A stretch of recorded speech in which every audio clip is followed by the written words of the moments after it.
নমস্কাৰ সকলোকে স্বাগতম জনাইছোঁ মমিজ ব্লগৰ এনে এটা ভিডিঅ'ৰ মাজলৈ আৰু আপোনালোক সকলো চাগে ভালে কুশলে আছে।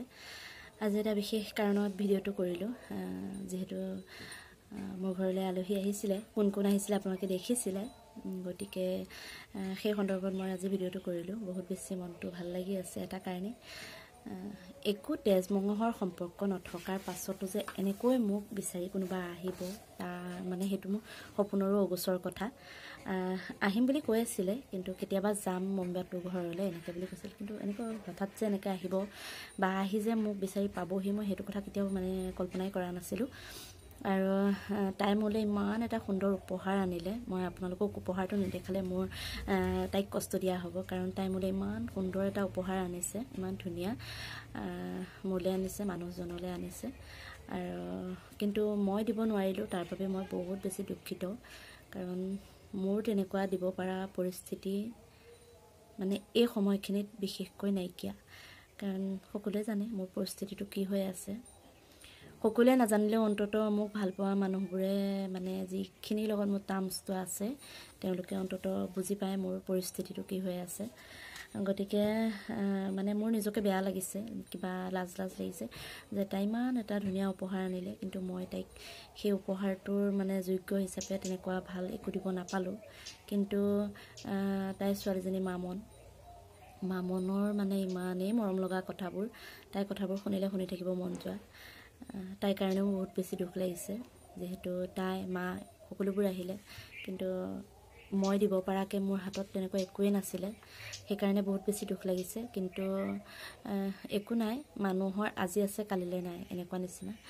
যদি মোৰ আজি নাই, ভৱিষ্যতে যদি হয়ে ভগৱানে দিয়ে, সেইটো মই ক'ব নোৱাৰোঁ বা নাজানো ক'বলৈ। তথাপিতো ভগৱানক প্ৰাৰ্থনা কৰিছোঁ যাতে সোনকালে মোক সকলোৰে যোগ্য কৰি তোলক, আৰু মই কাৰোবাক কিবা এটা দিব পৰাকৈ মোক ক্ষমতা মানে দিয়ক।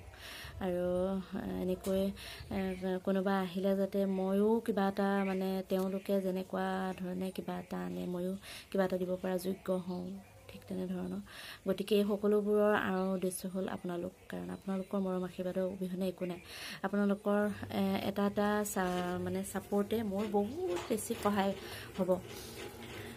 যিহেতু আজিকালি ফেচবুকৰ পৰা বা হওক, ইউটিউবৰ পৰা হওক, মানুহে বহুতেই ইনকাম কৰি আছে, সেইকাৰণে ভাবিছোঁ ময়ো আগবাঢ়িছিলোঁ। মোৰ স্বাৰ্থ নথকা নহয়, স্বাৰ্থ আছে, যিহেতু মোৰ ঘৰখন একেবাৰে মধ্যবিত্ত ঘৰৰ মানুহ আমি। গতিকে মোৰ ঘৰখন মানে কি ভাল কৰা, শুৱনি কৰা মোৰো এটা সপোন আছে, আৰু মানুহজনৰ ওপৰতে সকলোবিলাক মই মানে ভৰসা কৰিব নোৱাৰোঁ, যিহেতু তেওঁ ঘৰখন যেনে তেনে চলাই আছে, সেইটো মোৰ কাৰণে বহুত বেছি। আৰু মানুহজন খালি মোৰ মানে আমাৰ মাজত থাকোঁ, মোক সেইটোকেই লাগে। কিবা দিব পাৰিছে নাই সেইটোক লৈ মোৰ কোনোদিন আক্ষেপো নাই। তেওঁক মই হাৰাচমেণ্টো দিয়া নাই, যিহেতু তেওঁৰ পৰিস্থিতিটো মই জানো। তেওঁৰ লগত মই আজি 16-17টা বছৰে মই মানে কি জীৱন নিৰ্বাহ কৰি আছোঁ যিহেতু।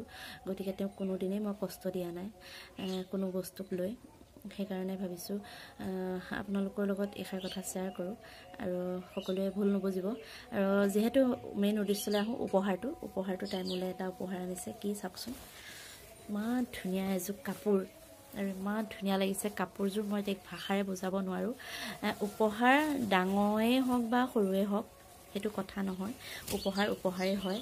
তাই মোলৈ ইমান মৰমত আনিছে, মানে উপহাৰটো বহুত বেছি ভাল লাগিছে। আৰু সঁচাই আইতাপিও বহুত বেছি ভাল লাগিছে। আইতাপিওটো একচুৱেলি তাইৰ পেজৰ নাম, তাইৰ আচল নামটো হৈছে সীমা, তাইক সীমা বুলিয়ে মই কওঁ যিহেতু। আৰু তাই মোৰ ভণ্টিৰ লেখীয়া। গতিকে মানে তেজ মঙহৰ সম্পৰ্ক নহ'লেও মানুহৰ মনৰ সম্পৰ্কটো মেইন। গতিকে তাই মোৰ মনৰ সম্পৰ্ক। তাই মোৰ এই পেজটোৰ থ্ৰুৱেদি তাই মোৰ চিনাকি হৈছিল, তাই মোৰ মৰমবোৰ বুজি পাইছিল, তাই মোৰ লগত মানে ভাল এটা সম্পৰ্ক গঢ়ি উঠিছে। গতিকে ভগৱানক প্ৰাৰ্থনা কৰিছোঁ যাতে আমাৰ সম্পৰ্কটো কাৰো নজৰ নালাগে। ঠিক তেনেধৰণৰ বহুত বেছি ভাল পাওঁ তাইক, নিজৰ ভণ্টিৰ নিচিনা সকলোবোৰ কথাই তাইৰ লগত মই শ্বেয়াৰ কৰোঁ। আৰু তাইও মোক বহুত বেছি সাহস দিয়ে। মই যেতিয়া ভাগি পৰোঁ চিধাই তাইলৈ ফোন কৰোঁ, আৰু তাই মোক বহুত বেছি সাহস দিয়ে। মই অলপ আৱেগিক টাইপৰ, মই কথা ক'লে মোৰ কেৱল চকু পানীখিনি প্ৰথমতে, সেইকাৰণে বহুত মানুহে সুবিধাও লয়, কিন্তু সেইটো কথা নহয়। বহুত বেছি ভাল লাগিছে।